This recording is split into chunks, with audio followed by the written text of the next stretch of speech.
Hi viewers, டிஎன்பிஎஸ்சிக்கு முக்கியமான குறிப்புகள் பார்த்துட்டு வந்துட்டுருக்கோம். இன்றைக்கி புரட்சிகள்: வெண்மை புரட்சி பால் பொருள் உற்பத்தி, தங்க புரட்சி பழங்கள் உற்பத்தி, மஞ்சள் புரட்சி எண்ணெய் வித்துக்கள் உற்பத்தி, பசுமை புரட்சி வேளாண் பொருள் உற்பத்தி, நீல புரட்சி கடல்சார் பொருள் உற்பத்தி, வெள்ளி புரட்சி முட்டை மற்றும் கோழி பண்ணை, பிரவுன் புரட்சி கோதுமை மற்றும் தோல் உற்பத்தி, கிரே புரட்சி உரங்கள் உற்பத்தி, பிங்க் புரட்சி வெங்காயம், இறால், மருந்து, மீன் உற்பத்தி பொருட்கள். இந்த கொஸ்டின் ஒரு டைம் குரூப் 4ல் கேட்டிருக்காங்க. இளஞ்சிவப்பு புரட்சி என்றால் என்னன்னு கேட்டிருக்காங்க.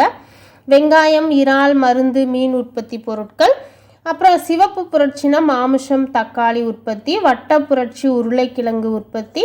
கருப்பு புரட்சி பெட்ரோலிய உற்பத்தி. வெள்ளி இலை புரட்சி பருத்தி உற்பத்தி.